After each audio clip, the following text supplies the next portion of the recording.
নমস্কাৰ। আজি আমাৰ প্ৰথম প্ৰশ্নটো হ'ল দ্বিতীয়ৰাজ পৰিভ্ৰমী চৰাই অসমত কেতিয়া দেখা যায়? অপশ্যন এ মাৰ্চ মাহত, অপশ্যন বি আগষ্ট মাহত, অপশ্যন চি ছেপ্টেম্বৰৰ পৰা ডিচেম্বৰ মাহলৈ, অপশ্যন ডি জানুৱাৰী মাহত।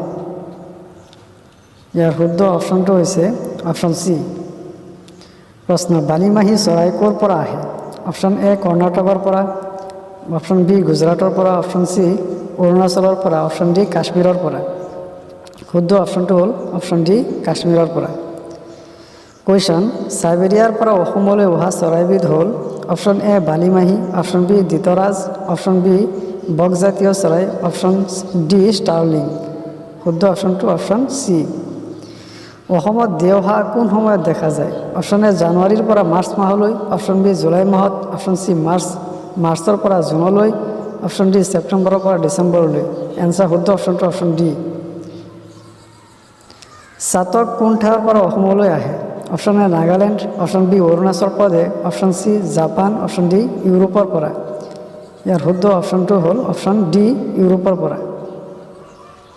কাশ্মীৰৰ পৰা অহা এবিধ চৰাই হ'ল অপশ্যন এ বাটৌ, অপশ্যন বি কপৌ চৰাই, অপশ্যন চি কুলি চৰাই, অপশ্যন ডি ষ্টাৰ্লিং।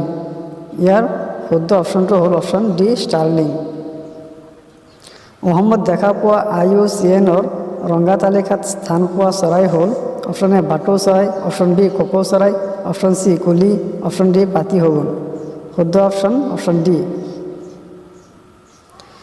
দেওহাঁহ দেখা পোৱা ৰাষ্ট্ৰীয় উদ্যানখন হ'ল অপশ্যন এ কাজিৰঙা ৰাষ্ট্ৰীয় উদ্যান, অপশ্যন বি ডিব্ৰু চৈখোৱা ৰাষ্ট্ৰীয় উদ্যান, অপশ্যন চি দীপৰ বিল পক্ষী উদ্যান, অপশ্যন ডি সোণাই ৰূপাই ৰাষ্ট্ৰীয় উদ্যান।